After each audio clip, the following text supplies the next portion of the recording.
Performance enhancement. This is probably my favorite topic for a multitude of reasons. So Eleuthrococcus, that one it's one of the absolute best herbs used to improve cardiorespiratory fitness, which is basically increasing your oxygen saturation levels.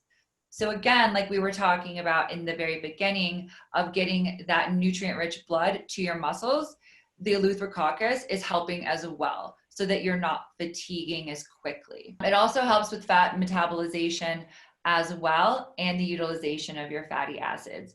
So this could go in both categories, which is nice because then it brings down the amount of supplements that you actually want to be taking. And then the other thing that I love about Eleuthrococcus is that it actually increases your energy to help overcome any exhaustion you may have during your exercise. The other one that also helps to kind of decrease that perceived fatigue is rhodiola. That one is absolutely incredible. I actually just started taking it myself, again, doing that guinea pig thing. And really, I'm feeling the effects after just 4 days. What's so great about rhodiola is that increases your energy level by a very large degree. And not only does it increase your energy level, but it also decreases the perceived effects of stress and fatigue on your body. So there's a couple of things that it helps outside of fitness and outside of your actual performance enhancement.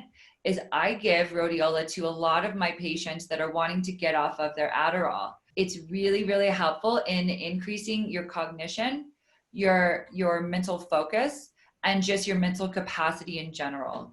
So I've noticed a huge change in taking it and being able to focus on my work. I'm not as distracted by the phone or people around me. And it's incredible to not only take if you have a lot of work to do, but also when you have a big workout that you want to do.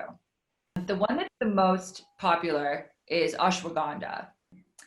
That one is all over the place. You hear about it in different mushroom teas, you hear about it just in supplements in general, and it's all over Instagram and the internet.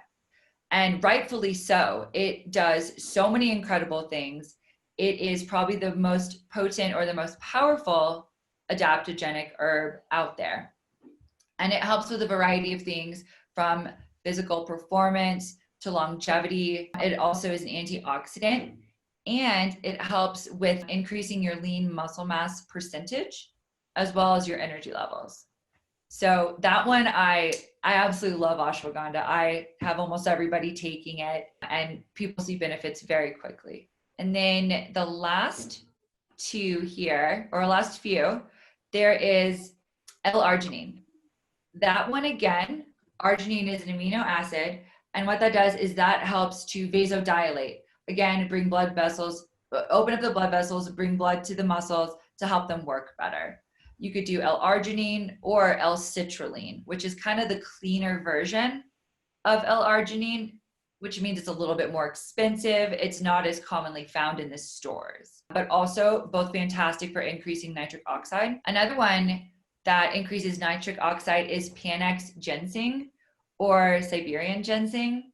And what's really cool about this one is, I'm sure you guys have heard, I think it was back in the 70s or 80s, the Russian Olympic team they were all tested and they were taking a lot of these adaptogenic herbs. And this was one of the main ones they were taking, and they were taking home so many gold medals. And it was due to the effects of Panax ginseng. What that does, it increases energy, fights fatigue, and again, gets nutrient-rich blood to your muscles. The last one I wanted to add that I hadn't was CoQ10. You hear about CoQ10 for heart health and cardiovascular disease all the time. And the reason you hear that is because your cardiac muscles or your myocytes, those use CoQ10 more than any other cofactor to pump the heart. And what's so good about that is not only is it an antioxidant, it increases your energy. It also helps to boost your fat metabolism. And it's actually really good if you're trying to conceive. That's another little fun fact about CoQ10. You listed all of these. There's so many of them.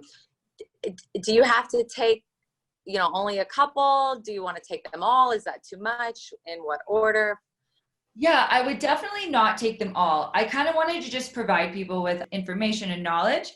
The ones that I would, if I could narrow it down, I would do CoQ10 and rhodiola.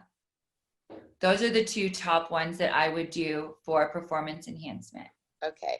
And then on the ashwagandha, do you recommend that in like powder, tea? Is there any particular way to take that? I actually have it here. I have two of them here.